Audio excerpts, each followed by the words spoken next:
शरण पड़े के राखिया प्रभु जी तुम ही लाज।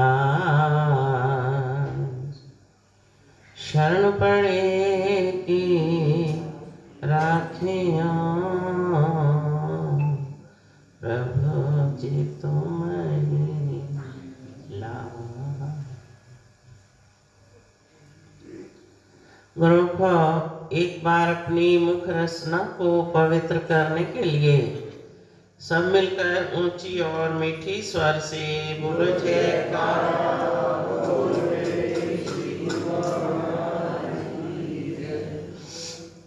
गुरुमुखो, आज रामनवमी का शुभ त्योहार है। आज के दिन ही भगवान श्री रामचंद्र जी महाराज का अवतार हुआ और आज के ही दिन हमारे श्री श्री 108 श्री परमहंस अद्वैत मत के उन्नायक इस दरबार का संचालन करने वाले श्री प्रथम पातशाही परमहंस महाराज जी का आज ही के दिन रामनवमी के दिन अवतार हुआ।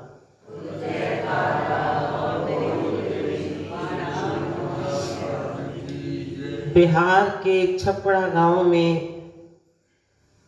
अवतार लिया, लेकिन बचपन से ही छोटी सी उम्र में 3-4 वर्ष की आयु में उठ उठकर जंगलों में जाते थे। पहाड़ों की कंदराओं में जाकर तप करना, अपने तन बदन की विशुद्ध नहीं रहती थी, तो छिप छिप कर पहाड़ों की तरफ जाना माता पिता को बड़ी चिंता होती। लेकिन जो हस्तियां धुर से आई ही धुरधाम से परमार्थ के लिए है, तो वो कहाँ रुक पाते हैं। फिर जैसे ही समाधि लगाते कई कई फुट तक ऊपर उड़ान भर लेते। इतना शरीर स्थूल कि समाधि लगाए हुए चौकड़ी की अवस्था में कई कई फुट ऊंचा जब उड़ते तो माता पिता को बड़ी चिंता होती। कई बार सोचते थे कि ये कहीं गिर ना जाए, लेकिन वो अलौकिक शक्तियों के मालिक सर्व शक्तियां साथ लेकर आए। फिर जंगलों में बाबा नानक देव जी की तरह पैदल यात्रा की, जंगलों में भ्रमण किया, जहां जी जाता वहीं समाधि लगाकर बैठ जाते। आगरा में जहां द्वितीय पातशाही महाराज जी ने तप किया, वहां भी प्रथम पातशाही जी ने धूनी रमाई थी। जिन जिन स्थानों को उन्होंने चुना, वही स्थान आज तीर्थ धाम बने हुए हैं। तो जंगलों में भ्रमण करते हुए एक बार इनको आनंदपुरी महाराज मिले। जब उनसे मुलाकात हुई,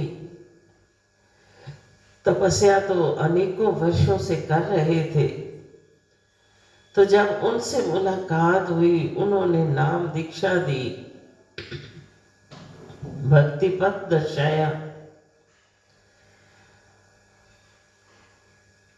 और फिर ये वचन भी किए कि अब आपने घोर तप करके भक्ति की धात एकत्र करी है, अब शहरों में भ्रमण करो और नाम का डंका बजाओ।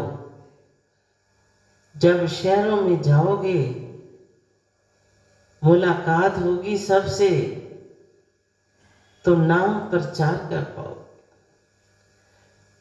फिर श्री गुरु महाराज जी ने शहरों में जाना शुरू किया। आगरा में तो अधिकतर आते ही रहते थे और राम याद मंदिर भी बना हुआ है, तो आगरा में अधिकतर घूमते फिरते पहुंच जाते। एक बार किसी भगत के घर विराजमान थे, तो ईसागढ़ का सेठ आया, दर्शन किए, नूरानी मुखड़ा देख बेनती करी कि महाराज जी हमारे घर भी कृपा करो, ईसागढ़ चलो। तो फरमाया कि आएंगे, हम ऐसे आएंगे कि वहां डेरे लगाएंगे। अब वो सेठ जी समझ ना पाए कि मैं तो अभी बुला रहा हूं और ये कह रहे हैं डेरा लगाएंगे। अब महापुरुषों की गति मति को कौन जान सकता है, वो कब कब कहां ये भक्ति के स्थान बनाने वाले हैं। तो कुछ समय बाद श्री गुरुमयी परमहंस दयाल जी तो ज्योति ज्योत समा गए। द्वितीय पातशाही महाराज जी, उनको जो हुक्म था परमहंस महाराज का पूरा करने के लिए ईसागढ़ के पास श्री आनंदपुर वाली धरती का निरीक्षण करने गए। कुर्सी पर विराजमान हुए, कुछ प्रेमी जन साथ थे, तो ईसागढ़ संदेशा भेजा। सेठ को भी पता चला कि यहाँ कोई संत आए, दर्शन करने गया। अब देखते ही सेठ को श्री द्वितीय पातशाही जी ने फरमाया कि हमने आपसे वायदा किया था, हम आएंगे, डेरा लगाएंगे, इसलिए हम यहाँ चले आए। और वो सेठ देखकर हैरान कि वो तो और रूप था, लेकिन जब वचन हुए तो मन को ऐसी तसल्ली हुई कि ये वो ही रूप है, जोत वो ही है, लेकिन रूप बदला हुआ है। चरणों में प्रणाम किया, चरणों में नमस्कार कर विनती करी कि महाराज जी आपका ही वायदा था। तो आज ये जितनी भी धरती, श्री अनंतपुर, सुखपुर, दयालपुर, ये सारी धरती हमारे श्री द्वितीय पातशाही महाराज जी ने अपनी निजी मौज से इसको तीर्थ धाम बनाने के लिए खरीदी।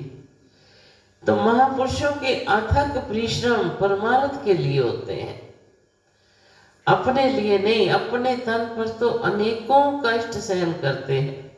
हमारे श्री प्रथम पातशाही जी ने केवल काली कमली ओढ़ी, वस्त्र भी नहीं धारण की, जंगलों में ही रहना, तप करना, तो काली कमली ओढ़कर जहां जाते, जहां मौज आती, वहीं समाधि लगा लेते। कई कई दिन तक, कई कई महीनों तक वहीं बैठे रहे।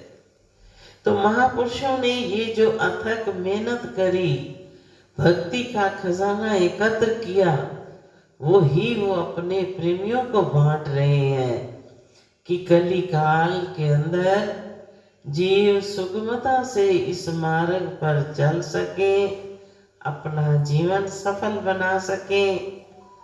और ये भी उनकी निजी मौज थी कि कली काल के अंदर नाम का डंका देश विदेश तक फहराए।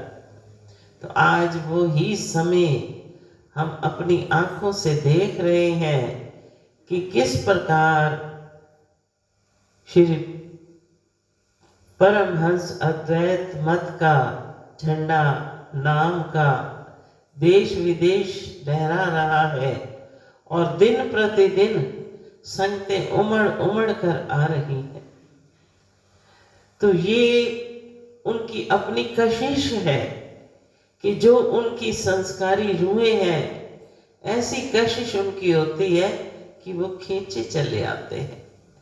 तो हमारे भी अहो भाग्य हैं जिनको ऐसा अवसर प्राप्त हुआ, पूर्ण सतगुरु की शरण मिली। तो कितना समय हो गया। हमारे श्री प्रथम पातशाही जी महाराज छपरा में सन 1846 में उनका जन्म हुआ। तो जन्म से ही तपोनिधि जंगलों में तप कर करके अपने कोमल तन पर कष्ट सहन के जंगलों में पेड़ पौधों के पत्ते भोग लगाकर अपना जीवन बसर किया, लेकिन प्रेमियों के लिए क्या कुछ बना दिया। तो उन्होंने जब हमारे लिए इतना अथक परिश्रम भी किया है और सुगम रास्ता भी बनाया है, अब हमारा फर्ज है कि उनके दिखाए हुए मार्ग पर चले, भक्ति पथ पर निरंतर पग आगे को बढ़ाते चले जाएं, मन और माया के गलबे में न आकर दिन प्रतिदिन हम